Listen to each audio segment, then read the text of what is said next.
বন্ধুরা, আসসালামু আলাইকুম। এই ভিডিওতে আমি চতুর্থ শ্রেণীর গণিত বইয়ের 65 পৃষ্ঠার সমাধান দিব এবং এটা হচ্ছে পর্ব 3। এর আগে আমি পর্ব 1 এবং 2 দিয়ে দিয়েছি। তোমরা চাইলে এই ভিডিও ডেসক্রিপশন বক্স থেকে দেখে নিতে পারো, অথবা এই যে উপরে এখানে একটা আই বাটন আছে, আই বাটনে ক্লিক করে দেখে নিতে পারো। চলো তাহলে শুরু করা যাক। 4 নম্বর প্রশ্ন দেখো দেখি। রূপা ও মনির কাছে একসাথে 875 টাকা রয়েছে। মনির কাছে রূপার চেয়ে 125 টাকা বেশি রয়েছে। মনি আর রূপা প্রত্যেকের কাছে কত টাকা আছে? তার মানে আমাদের এখানে মনির টাকা এবং রূপার টাকা বের করতে হবে। এটার জন্য দেখো দেখি, এখানে রূপা এবং মনির টাকা একত্রে তত দেওয়া আছে এবং মনির কাছে রূপার চেয়ে 125 টাকা যে বেশি আছে সেটা দেওয়া আছে। তাহলে দেখো দেখি আমরা রূপার টাকা কেমনে বের করব। রূপার টাকা বের করতে পারবো যে আমরা ওই যে মোট টাকা থেকে যে মনির কাছে যে 125 টাকা বেশি আছে সেটা যদি আমরা বিয়োগ দিয়ে দেই, তাহলে দুজনের টাকা সমান সমান হয়ে যাবে। এই যে সমান সমান হওয়ার পর 2 দিয়ে ভাগ দিলেই বা অর্ধেক করলে আমরা এই যে রূপার টাকা পেয়ে যাব। তাহলে আমরা প্রথমত লিখতে পারি রূপার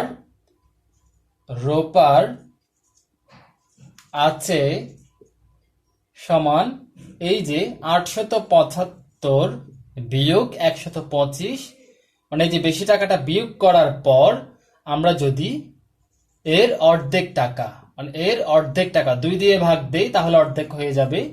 মানে রূপার আছে, এটা সমানটা না দিলেও পারো, আছে 875 বিয়োগ 125 এর অর্ধেক টাকা। সুতরাং প্রশ্নানুযায়ী এবার আমরা কাজ করব, এই যে রূপার টাকা বের করব। এই যে রূপার টাকা হচ্ছে 875 বিয়োগ 125 ভাগ 2, এই যেটা হচ্ছে অর্ধেক করলাম, সমান সমান 875 থেকে 125 চলে গেলে 5 থেকে 5 চলে গেলে 0, 7 থেকে 2 চলে গেলে 5, 8 থেকে 1 চলে গেলে 7, এই যে 750 ভাগ 2। তাহলে আমরা যদি 2 দিয়ে যদি ভাগ দেই 750 কে, তাহলে আমরা পাবো যে, দেখো দেখি, 3 দ্বিগুণে 6, 1 5, তারপর হচ্ছে 7 দ্বিগুণে 14, 1 0, 5 দ্বিগুণে 10, তার মানে 375 টাকা।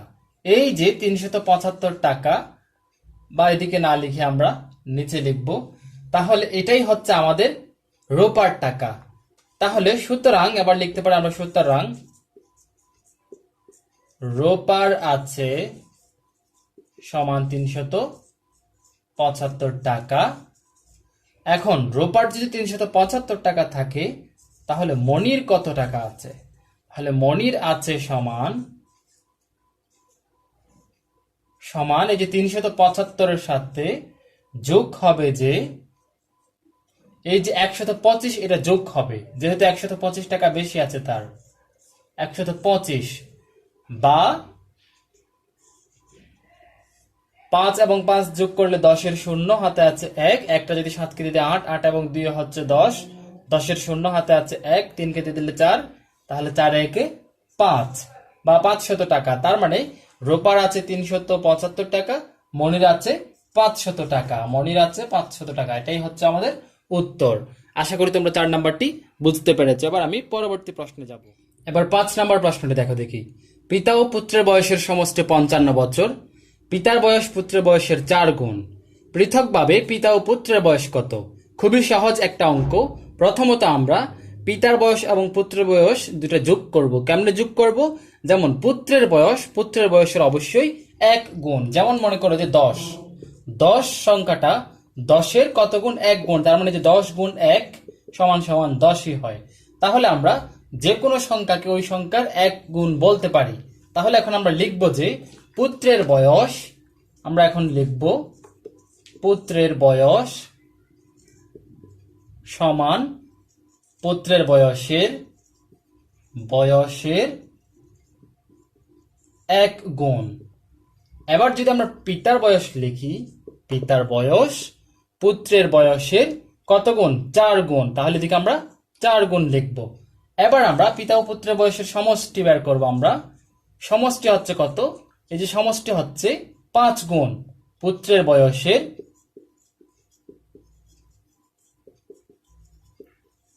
5 গুণ, এটা 5 গুণ, এই যে 5 গুণ যেটা সেটা হচ্ছে মোট বয়স, তার মানে সমষ্টি যে 55 বছর, এই 55 বছরটা হচ্ছে 5 গুণ। তার মানে যে 55কে যদি আমরা 5 দিয়ে যদি আমরা ভাগ করি তাহলে 1 গুণ বের হবে, ওই 1 গুণটাই হচ্ছে পুত্রের বয়স। তাহলে আমরা সরাসরি লিখতে পারি, সুতরাং পুত্রের বয়স বয়স বয়স সমান 55 ভাগ 5। আমরা জানি 5 11 55, তার মানে এই যে 11 বছর এটাই হচ্ছে কার বয়স? পুত্রের বয়স। এদিকে বছর লিখে দিই। তাহলে সুতরাং পিতার বয়স, এবার পিতার বয়স বের করব। পিতার বয়স সমান 11, যেহেতু 11 পুত্রের বয়স, তাহলে 11 এর সাথে যদি আমরা 4 গুণ দেই তাহলে আমরা যেটা পাবো সেটা হবে যে পিতার বয়স। তাহলে 4 11 44 বা 44, এই যে 44 বছর এটাই হচ্ছে পিতার বয়স। আশা করি তোমরা বুঝেছো। এবার আমি পরবর্তী প্রশ্নে যাব। এবার এই প্রশ্নে দেখো দেখি, 4টি মুরগি ও 3টি হাঁসের দাম একত্রে 639 টাকা। একটি হাঁসের দাম 85 টাকা হলে একটি মুরগির দাম কত? খুবই সহজ। আমাদের এখানে যে একটি হাঁসের দাম দেওয়া আছে, আমরা একটি হাঁসের দাম যেহেতু দেওয়া আছে 3টি হাঁসের দাম বের করব। 3টি হাঁসের দাম যদি বের হয়ে যায়, তারপর 3টি হাঁস এবং 4টি মুরগির দাম থেকে, যে মোট মূল্য থেকে 3টি হাঁসের দাম যদি বিয়োগ দেই তাহলে ওই যে 4টি মুরগির দাম বের হয়ে যাবে। 4টি মুরগির দাম যদি বের হয়ে যায় তাহলে আমরা একটি মুরগির দাম বের করতে পারবো। এবার তাহলে আমরা খুব সহজে করব যে, প্রথমত দেওয়া আছে এই যে একটি হাঁসের দাম সমান 85 টাকা, এটা দেওয়া আছে। সুতরাং 3টি হাঁসের দাম হচ্ছে 85 গুণন 3, বা 85-এর সাথে 3 গুণ করবো আমরা। 3 5 15 এর 5, হাতে আছে 1, 3 8 24 এবং 1 25, তার মানে 255 টাকা। এবার দেখো দেখি 3টি হাঁসের দাম বের হয়ে গেল। এবার আমরা 4টি মুরগির দাম বের করব। তোমরা চাইলে 4টি মুরগি ও 3টি হাঁসের দাম একত্রে, তারপর এর নিচে লিখবা 3টি হাঁসের দাম, তারপর টান দিয়ে বিয়োগ করবা 4টি মুরগির দাম, ওইভাবেও করতে পারো। অথবা সরাসরি এখন এই যে আমি যেভাবে লিখবো, সুতরাং 4টি মুরগির দাম সমান 4টি মুরগির দাম সমান, এভাবেও করতে পারো। দিয়ে এই যে একত্রে যে টাকাটা আছে 639 থেকে 255 যদি আমরা বিয়োগ দেই তাহলে 4টি মুরগির দাম বের হয়ে যাবে। তাহলে দেখো দেখি বিয়োগ করবো আমরা। 9 থেকে 5 চলে গেলে 4, 3 থেকে 5 যায় না, 6 থেকে 1 ধার নেব, 4 হবে, না সরি 1 ধার নিলে 13 হবে। 13 থেকে যদি 5 চলে যায় তাহলে হবে যে 8, এটা 6টা হয়ে গেল, 5 থেকে 2 চলে গেলে 3, তার মানে 384 টাকা। এটা হচ্ছে 4টি মুরগির দাম। সুতরাং একটি মুরগির দাম সমান, একটি মুরগির দাম সমান এই যে 384কে আমরা 4 দিয়ে ভাগ দিব। 384তে যেহেতু 4টি মুরগির দাম আছে, 4 দিয়ে যদি ভাগ দেই তাহলে দেখো দেখি 384 ভাগ 4, তাহলে 4-এর মধ্যে 3কে যায় না, তাহলে 38 নেব। তাহলে 4 10 40 জানি, 4 নং 36, 9 বার দেব, 4 নং 36। এবার এদিকে 38 থেকে 36 চলে গেলে 2 4 424, তার মানে 96 পাচ্ছি আমরা, 96 পাচ্ছি, এদিকে 96 টাকা। তাহলে আমাদের উত্তর বের করতে বলেছিল একটি মুরগির দাম কত। একটি মুরগির দাম আমরা পেয়ে গেলাম 96 টাকা। সুতরাং একটি মুরগির দাম 96 টাকা, এটাই হচ্ছে আমাদের উত্তর। এবার আমি পরবর্তী প্রশ্নে যাব। এবার 7 নাম্বার দেখো দেখি, নিচের গাণিতিক বাক্য দুইটির জন্য নিজের মতো করে গল্প তৈরি করে সমাধান করো। 1 নাম্বার দেখো দেখি, আমরা 1 নাম্বারটা করব। 1 নাম্বারটা দেখো দেখি, এই যে 200 বিয়োগ 10 গুণ 8, আমরা আগে ভালো করে দেখব। এখানে আমাদেরকে 200 টাকা হচ্ছে মোট টাকা, মোট টাকা থেকে এই যে 8 গুণ 10 সংখ্যাটি কাজ করে যেটা আসবে সেই সংখ্যাটি বিয়োগ যাবে। তাহলে গল্পটা কিরকম হতে পারে? গল্পটা হতে পারে যে 1 নম্বরের, যে তোমার কাছে, মনে করো যে তোমার কাছে লিখলাম, তোমার কাছে, বা কারো লিখতে পারি আমরা, নাম লিখে দিই, তোমার কাছে না লিখে একটা নাম লিখে দিই, বা মনে করে লিখলাম রবির কাছে 200 টাকা আছে। সে 10 টাকা দামের, মনে করো যে 10 টাকা দামের দামের 8টি, যে কোনো কিছু বলতে পারো, কলম বলতে পারো, বা যে কোনো, বা চিপস বলতে পারো, যেটা তোমাদের ভালো লাগে লিখতে পারো।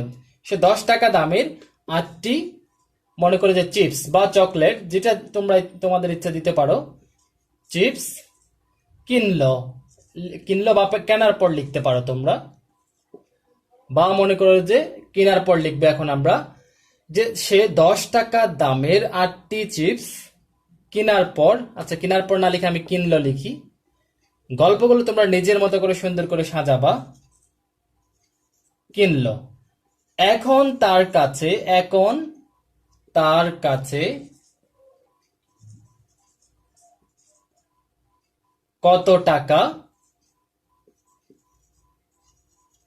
আছে, বা তার কাছে আর কত টাকা রইলো, বা তার কাছে আর কত টাকা রইলো। গল্পটা তোমরা নিজের মতো করে বানাতে পারো।